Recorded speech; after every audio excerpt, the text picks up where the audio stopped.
né? 4 estações, né? Estamos aí discutindo. Já falamos do verão, né? Que foi nosso casal verão foi Jacó e Raquel. Depois falamos do outono, nosso casal outono foi Ana e Eucana. E agora, para falar de inverno, o nosso casal de inverno aqui é José e Maria. É a respeito deles que nós vamos falar, né? Mas, né, para cada estação a gente sempre dá um destaque, né? A gente viu o verão como uma estação para trabalhar pelo relacionamento, né? Você, né, realmente investir energia, investir tempo para construir uma relação que seja segura e sustentável. Nós vimos no outono um momento onde você precisa manter aquilo que está funcionando, mas corrigir aquilo que não está bem, tá? E não cair na cilada de que se para um lado está tudo bem. Que era o caso de Eucana, né? Para Eucana estava tudo bem, né? Para Ana não estava. Então ali precisava de uma correção. E o inverno, ele é o momento onde é necessário lutar por esse relacionamento e resistir às, né, ali inclusive, né, resistir ele está errado, eu estou corrigindo, resistir à pressão espiritual que vem contra, né, esse relacionamento para destruir. E com José e Maria, isso não foi diferente, né? Se tem um casal que precisou lutar por esse relacionamento, foram eles, né? Na semana passada a gente falou bastante a respeito do contexto, né, de José e Maria, e eu comentei que João e Marcos, esses dois evangelhos, eles não falam a respeito dos eventos relacionados ao nascimento de Jesus, né?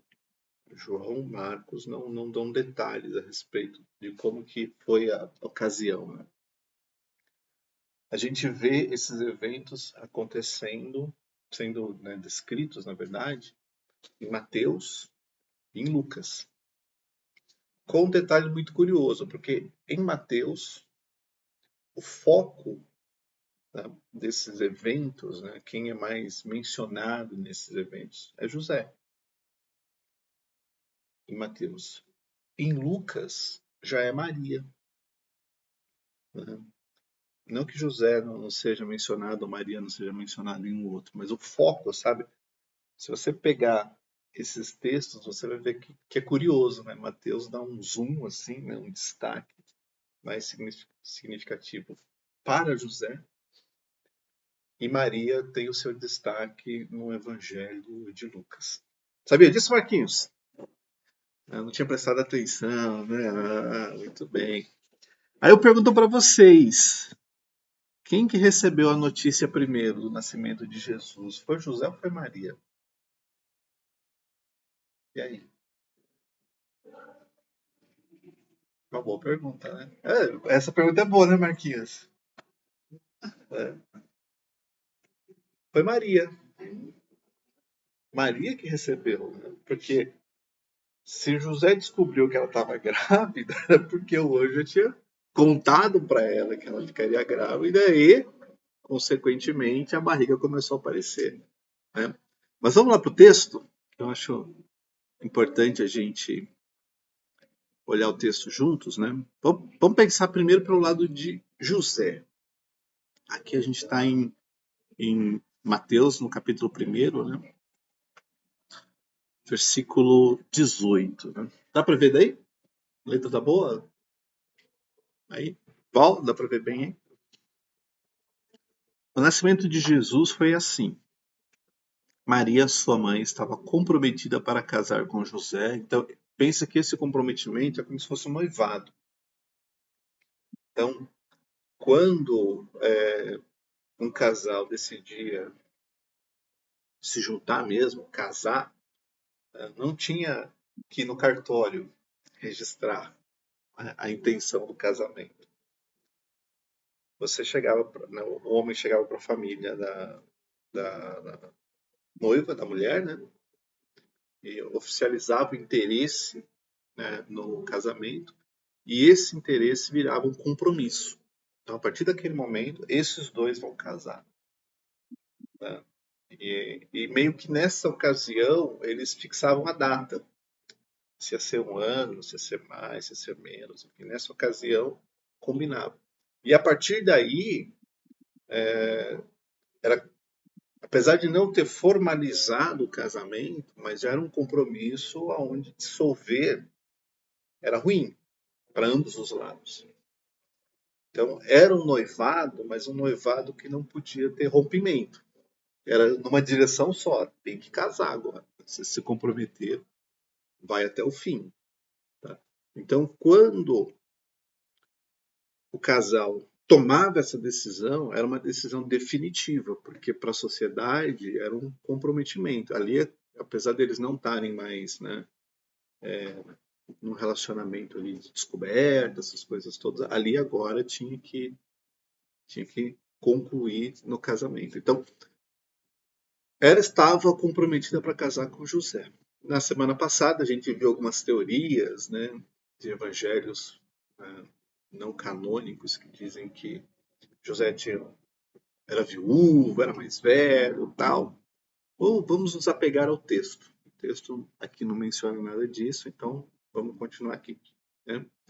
Só que antes de se unirem, então antes de consumar, né, esse casamento, efetivamente, ela se achou grávida pelo Espírito Santo. Então, por isso que eu falo que Maria foi, né, foi comunicada primeiro, né, porque se ela estava grávida aqui nesse relato, significa que o anjo já apareceu para ela, que o anjo já tinha dito que ia acontecer e tudo mais. Então, vamos parar aqui e vamos lá para Lucas, tá bom?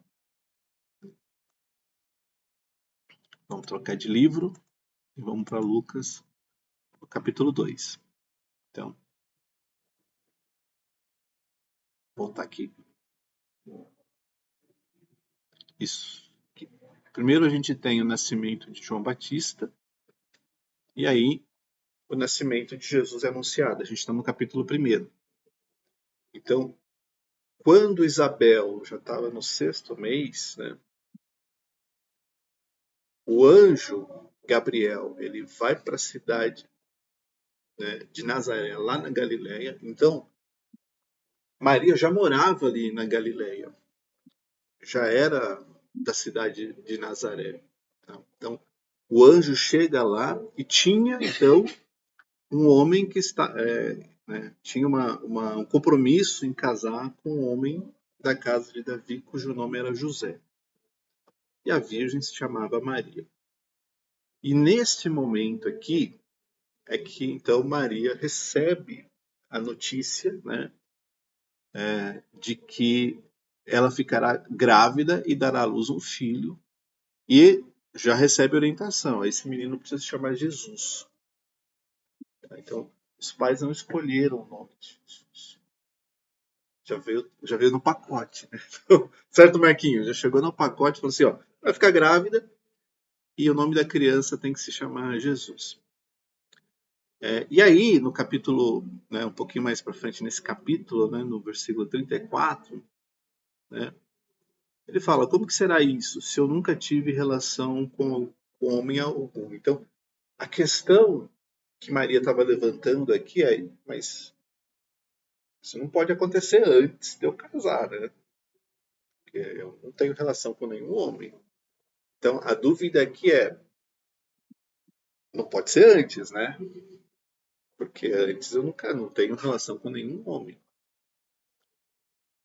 Talvez a expectativa natural de Maria. E por que eu estou falando isso? Porque já teve um exemplo na história de Israel de um anúncio de gravidez. Quem lembra? Mas conhece? Sansão. Lembram? Quando o anjo do Senhor aparece para a mãe de Sansão, que era estéril, não podia engravidar, você vai engravidar. Ali ela estava casada. Então, ela sabia que tem um processo natural para a coisa acontecer. E a questão de Maria, assim, olha, tá bom, mas eu ainda não casei, então isso vai ser para quando? Para depois? Porque antes não dá, né?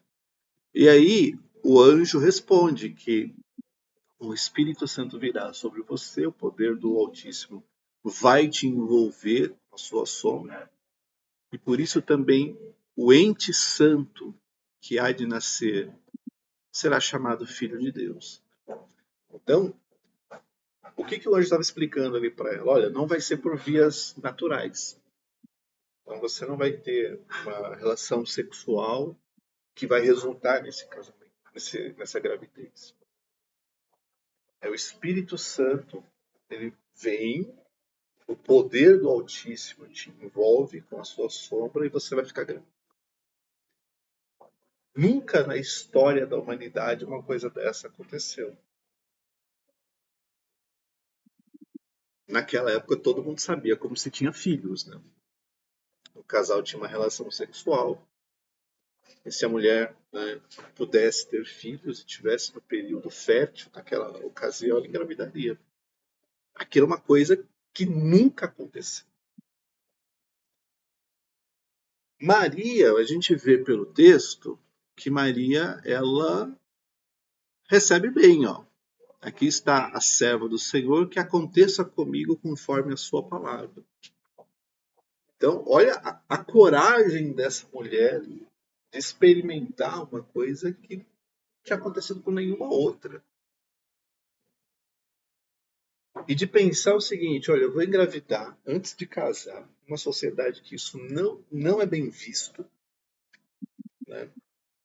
E eu vou ter que chegar na frente do meu noivo, né, José, dizer uma coisa que ninguém consegue explicar, porque aquilo era inédito.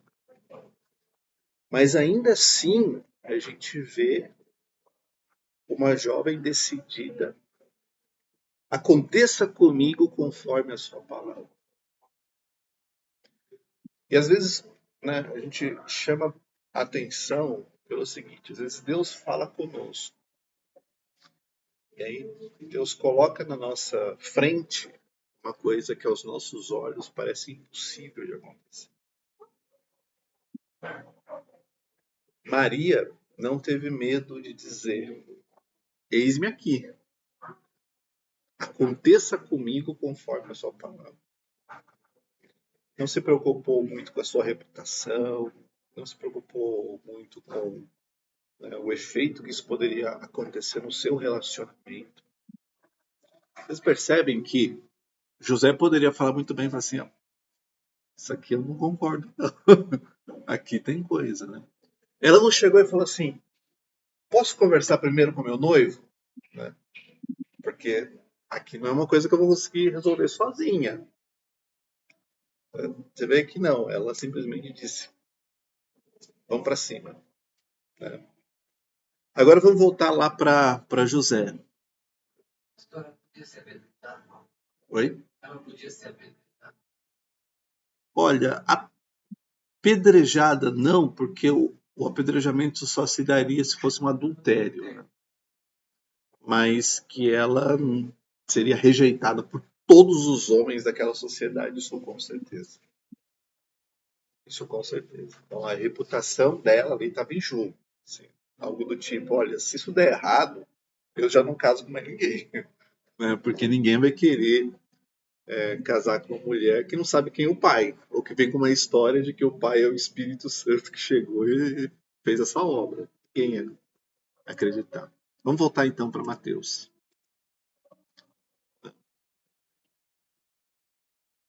José, com quem Maria estava para casar, sendo homem justo e não querendo envergonhar em público, resolveu deixá-la sem que ninguém soubesse. Aqui tem uma coisa interessante, que agora ele ficou sabendo. Né? A gente não sabe se ela contou para ele, se ele percebeu que é uma barriga grande. Lembra que em Lucas, vamos voltar para Lucas, para a gente não ficar no lembra, né? Se a gente lê, vamos dar sequência aqui. O Espírito Santo veio. Então, naqueles dias, Maria se aprontou e foi depressa à região montanhosa, uma cidade de Judá. Então ela saiu de Nazaré, da Galileia, e foi para a região montanhosa, a uma cidade, na casa de Zacarias, né? Lá ela encontra, então, Isabel, e aqui ela fica com Isabel por, né, 3 meses. E depois de 3 meses é que ela volta para casa. Então, o anjo fala com ela. O que ela faz? Ela pega e viaja, né? Vai lá visitar a sua prima e fica lá 3 meses. Então, quando ela volta, 3 meses ela já estava diferente, né? Agora, vamos de novo para Mateus.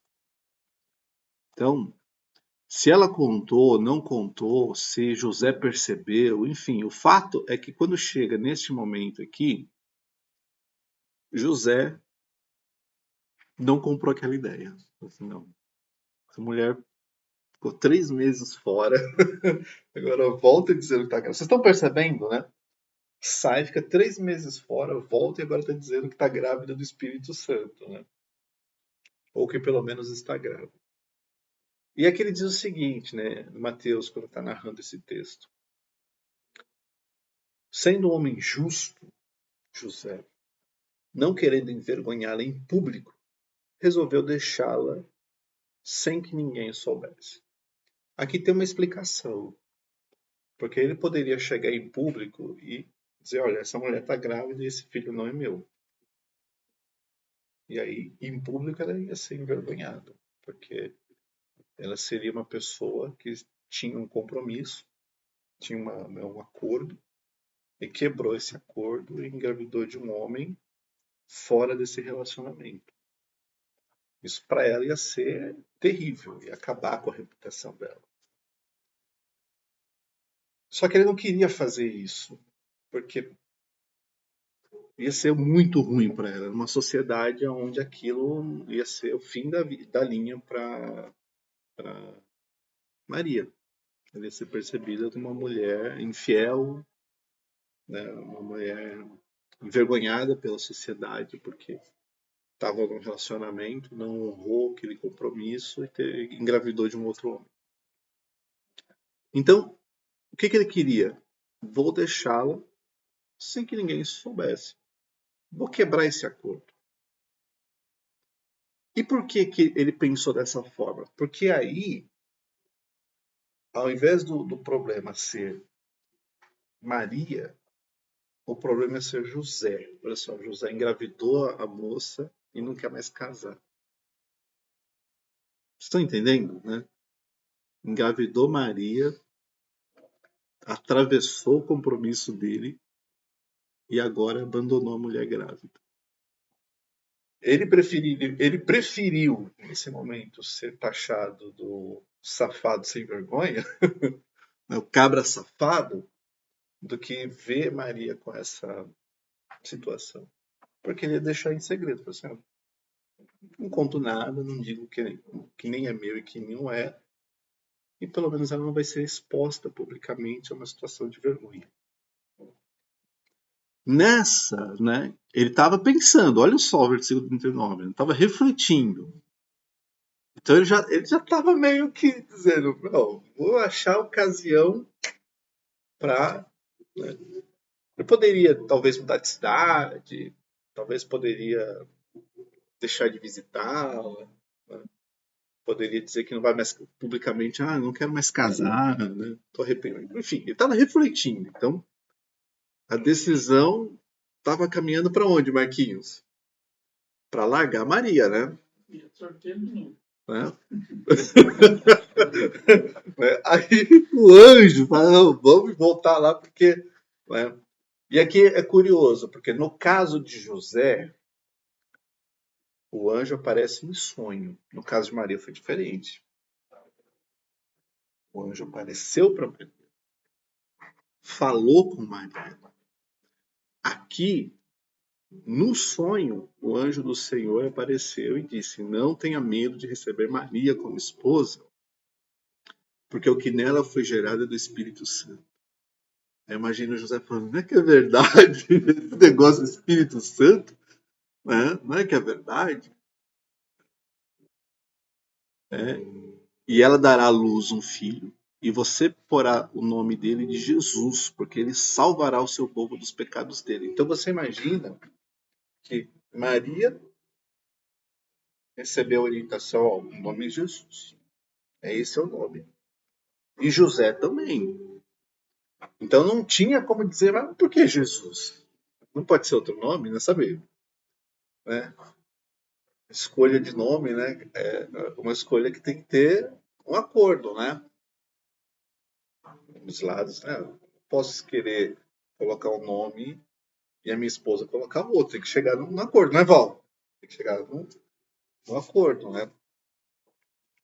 E foi nessa de chegar num acordo que hoje eu tenho uma filha chamada Ana Carolina, né? Tem que ter um acordo. E aqui não precisava ter discussão sobre o nome. Já, o pacote já veio, ó. Vai nascer e o nome dele vai se chamar Jesus. E aqui, no caso, né, o Mateus faz questão de dar destaque para o cumprimento das profecias relacionadas a essa situação que José e Maria estavam vivenciando. Então, continuando, a gente vê que, deixa eu ver se eu tenho, vou botar aqui. Quando José despertou do sono, então foi num sonho, fez como o anjo do Senhor lhe havia ordenado e recebeu Maria por esposa. Então, se já estava na época de casar ou ia demorar um pouco mais, a gente não sabe. O que a gente sabe é que, ok, teve o sonho, então José recebe Maria por esposa e veja, não tem, né, relação com ela enquanto ela não deu à luz um filho a quem pôs o nome de Jesus. Essa é a circunstância, então. E aqui a gente vê uma questão de luta espiritual muito grande nesse relacionamento. Porque Maria precisou quebrar qualquer resistência, porque o risco para ela era muito grande de passar por uma situação como essa. Não teve chance de combinar com José. Ela simplesmente fala, ó, faz então conforme a sua palavra. Estou aqui. Pode vir o Espírito Santo e completar essa obra. E José, do outro lado, precisava ser convencido. Porque até aquele momento a decisão dele é: vou abandonar esse relacionamento. Mesmo que eu seja o vilão disso todo, não vou envergonhar essa moça diante da sociedade. Gente, se o diabo destrói esse relacionamento, vocês imaginam a loucura que isso ia ser? Né? Já pensou se, né, não tem esse casamento, não acontece esse casamento? Maria tem que cuidar de Jesus sozinha, com a sua família e tudo mais. Ia ser outra história. Outra história. Claro que Deus já sabia de todas as coisas. Mas a decisão disso tudo, Deus colocou na mão do casal. Vocês estão entendendo, né? Deus pegou todo o futuro da nossa salvação e colocou na mão de um casal. Para cada um de um lado decidir o que vai fazer.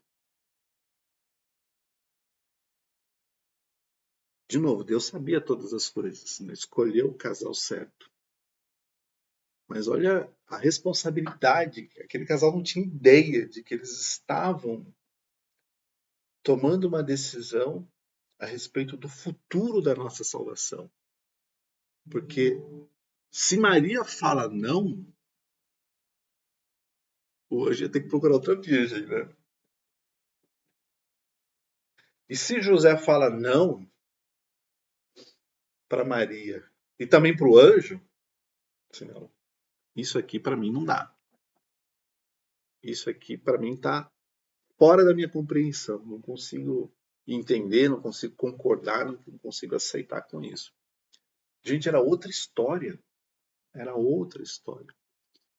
Então você vê como que um casal precisou se unir para enfrentar uma diversidade tremenda, tanto do ponto de vista social, quanto do ponto de vista espiritual. E você não acha que o diabo estava doido para acabar com aquele casamento? Sim ou não? Com certeza. Porque como espectador ele estava vendo, agora vai acontecer, né? Lá no Jardim do Éden, o que Deus tinha dito para a serpente? Falou para a serpente, falou para a mulher, né? Do descendente que nasceria para esmagar a cabeça da serpente. E estava acontecendo ali. Então, imagina o mundo espiritual, a loucura que estava para fazer aquele casamento naufragar. E José estava inclinado, porque ele já tinha um plano. Né? Você vê no texto aqui de Mateus que ele já tinha um plano. Aí o anjo vai e intervém. Se você não está acreditando na situação, e ok você não acreditar na situação, então vamos trazer alguém de fora para explicar. Que é o anjo, que vem e explica. E aí José fala, tá bom, então eu vou receber Maria como esposa e vamos encarar esse desafio.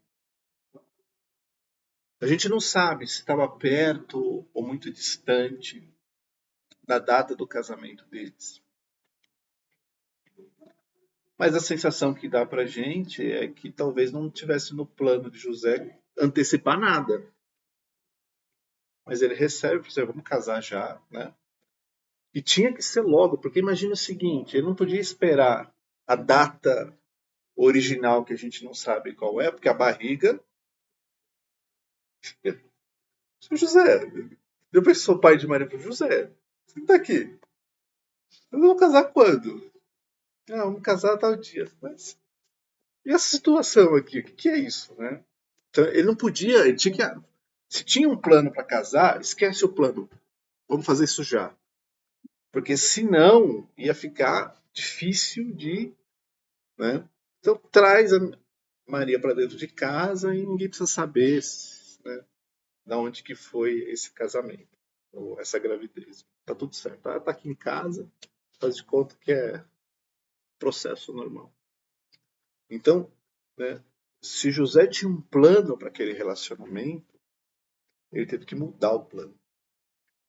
Porque ele não poderia esperar um ano, 6 meses, ou o tempo que fosse. Pastor, mas assim, diante da sociedade, ele assumiu o filho ou eles falavam que era tipo do serviço? Pelo que a gente vê no texto, ele assumiu o filho. Tá? Ninguém ficou dizendo que era... Acho que ninguém ia deixar. Sem explicar, né? Tá vendo esse menino aqui? Era meu filho, mas não é meu, entendeu? Não ia ficar difícil. Então, do ponto de vista social, assumiu. Tanto é que aqui em Mateus, Jesus é listado na genealogia como se fosse filho de José. Ótima pergunta. Oi? A hora que você falou do diabo que destruiu o casamento, isso é prática, né? Mas será que ele sabia que ali ia vir o Salvador, que era Messias? Não sei, eu acho assim que nem os anjos tinham certeza que Deus ia fazer. Nesse versículo aqui, quando o anjo fala com José, ó, ela dará à luz um filho, você vai pôr o nome de Jesus, porque ele salvará o seu povo dos pecados dele. Então, e Maria recebeu uma mensagem parecida. Então, ele sabia que tinha alguma coisa acontecendo ali. Alguma coisa acontecendo. Se eles contaram isso para outras pessoas, se guardaram só para eles, a gente não sabe. Aqui, até talvez o diabo não tenha detalhes, porque foi no sonho. Então, talvez o diabo não acessou a mente, não acessa, né? Não tem como acessar a mente da pessoa para saber o que estava sonhando. Mas ele viu a visita, né, de Maria com um anjo. Vai conseguir isso aqui Deus cumprir. Talvez, de certa forma, sim, porque você vê o plano de Herodes logo acontecendo na sequência, né, para matar. Mas tentando procurar quem que era. Mas o diabo sabia quem era. Né? Tanto que aquela ação de Herodes é diabólico, né? Porque Herodes estava sendo simplesmente um instrumento para acabar, porque o diabo não ia se materializar e matar Jesus. Ele tinha que usar alguém para fazer isso. Como sempre, né? Sempre usa alguém para fazer o serviço sujo dele. O que é interessante aqui? Que aqui é um contexto de luta muito sério. Eles tiveram que lutar contra eles mesmos, quebrando suas resistências, seus preconceitos, suas dúvidas. E também a luta espiritual, porque nesse texto aqui, né, no capítulo 2, o que a gente vê, né? Jesus nasce, então, e aí tem a visita dos magos. Os magos chegam lá no palácio de Herodes e falam: viemos aqui adorar o rei dos judeus. E adorar um rei não era uma coisa normal assim. Chegou um recém-nascido, vamos adorar ali. Era uma situação que para Herodes também estava muito diferente do normal. Porque ele já teve filhos nessa ocasião. E não apareceu nenhum mago lá para adorar os filhos de Herodes. Então, Herodes ficou preocupado porque aquilo era uma situação que parecia fora da normalidade. Só que o que acontece? Né? O povo daquela época, até porque eles já vinham contando os anos desde a profecia de Daniel, então eles imaginavam, olha, por essa época é que o Messias vai nascer. Porque se a gente fez as contas, e dá mais ou menos por esse tempo. Então, né? Por isso que quando Herodes pergunta para os sacerdotes e os escribas, eles não têm dúvida. Falam assim, ó, é lá em Belém. Tem uma profecia, ou está mais ou menos sabendo, ou pelo menos aqueles que aguardavam, né, o nascimento do Messias.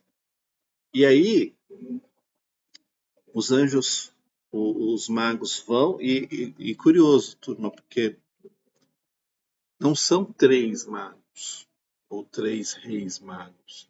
Se você olhar o texto, né, isso foi uma tradição que apareceu depois, né? Porque no texto, né, a gente vê uns magos do Oriente. Eles estavam ali, né, na Judéia. Esse Oriente podia ser aonde? Podia ser a China, podia ser a Índia, podia ser qualquer lado para cá. Podia ser na Babilônia, podia ser em qualquer lugar para cá. E eles chegaram. Depois a igreja criou uma tradição de que eles eram reis e que eram 3, mas não são nem reis nem 3 aqui, são só magos. E eles eram estudiosos dos astros, porque eles observaram no céu uma estrela que não era comum para aquela época. E eles interpretaram, olha, essa estrela nesse lugar não está dentro daquilo que a gente conhece, tem alguma coisa diferente. E aí eles descobriram, né, pesquisando e entendendo os sinais, de que aquela estrela era a estrela do rei dos judeus que estava, né, para nascer naquela ocasião. Então, eles vêm com essa intenção. Se eles conheciam a lei, se eles conheciam a história, a gente não sabe, mas a gente sabe que os caras saíram, estavam e foram para Jerusalém. Por quê? Porque se o rei ficava em Jerusalém era a sede, então eles imaginavam que o rei deveria estar ali em Jerusalém. É a mesma coisa, né? Se vem uma pessoa visitar o nosso presidente, ele vai aonde? Para Brasília. Porque espera-se que o presidente esteja lá, na capital. Então eles foram para Jerusalém imaginando que ali deveria ser o rei. E aí falaram, não, aqui não tem rei não. Vai lá. Filho do rei. Deveria ser o filho do rei, deveria ser o filho de Herodes. E eles descobrem, não tem rei aqui não. Vocês têm que ir lá para Belém. E aí, né, o que acontece? Né, só para a gente terminar, faltam 3 minutinhos, né? Depois que eles encontram, versículo aqui, ó, entrando na casa. Então, já era uma casa. Jesus não nasceu numa casa. Mas aqui já não era mais o momento do nascimento, já tinha passado um tempo. Então agora José e Maria estavam morando numa casa em Belém. Era um recém-nascido, não dava para voltar para Nazaré. Ele era muito pequenininho, né? Então tinha que esperar um pouquinho. Adoraram, abriram seus tesouros, entregaram presentes que eram dignos de reis. Ouro, incenso e mirra eram presentes que se davam para os reis. Natural isso. Só que, né, Deus, e olha só, não foi um anjo. Eles foram avisados por Deus em um sonho para não voltarem para Herodes. Porque Herodes falou, ó, achem lá o endereço, depois vocês voltam aqui e me falam para eu poder ir lá também adorar o menino. Aí, né, só que eles foram avisados por Deus. Então, Deus, não foi anjo aqui. Deus falou, não, pode ir para a terra de vocês, mas por um outro caminho. Como passou um tempo, os magos não voltam. Porque imagina, eles foram para Belém, estava em Jerusalém. De Jerusalém para Belém não era uma viagem longa. Era poucos dias de viagem. Então imagina, né? Passou uma semana. E os magos? Eles foram embora e não vieram para cá, né? Então, né, um anjo, de novo, um anjo aparece de novo em sonho. José só funcionava com sonho ali, Marquinhos. Só no sonho. Levante, tome o menino e a sua mãe e fuja para o Egito. Fique por lá até que eu avise você, porque Herodes há de procurá-lo para matar o menino. Então agora imagina, né? Eles eram da Galiléia, eles eram de Nazaré. Os dois, José e Maria. Eles estavam morando meio de aluguel ali em Belém, porque ali não era a casa deles. Aí o anjo fala assim, ó, pega o menino e vai para o Egito. Gente, o Egito é aquela caminhada do povo de Israel. Claro que não ia durar 40 anos, mas era aquela caminhada de 2, 3 meses. Da onde eles estavam para o Egito. Um recém-nascido. Para uma terra que você tinha que atravessar. Uma parte que era deserto. Uma terra onde, por mais que os romanos tinham construído estradas, a coisa estava um pouco mais... Mas era uma viagem com recém-nascido. Às vezes num burrinho, às vezes tem parando para dormir à noite, aonde desce para dormir, para chegar no Egito. E ali eles tinham que ficar quanto? Ninguém sabe. Então, José ainda tinha que se preparar financeiramente para custear essa viagem, chegar no Egito, alugar mais uma casa lá, esperar o tempo de voltar, porque ali estava no perigo. Vocês viram como que é uma questão de luta impressionante, né? Porque ele era um carpinteiro, ele não era um milionário. Olha só. Para que será que teve esse ouro? Porque ter despesa. Viajar para o Egito não ia ser barato. Tem que comprar comida, tem que parar em lugar em pousadas, né? Não é bem esse nome, mas tinha que parar em algum lugar para ficar. Lá no Egito tinha que achar uma casa para morar, que pudesse caber pelo menos uma família pequena. Então, olha só, né? O ouro, a mirra e o incenso não vieram à toa. Era Deus dando a provisão para aquele casal para o momento que eles iam ter que fugir. Continuamos semana que vem? É legal isso, né? A gente fica imaginando que viaja na vida desse casal e que Deus Levantou, né? Deixa eu interromper aqui a gravação. Ostentação, necessidade. Era uma questão total de necessidade. Deixa eu interromper aqui.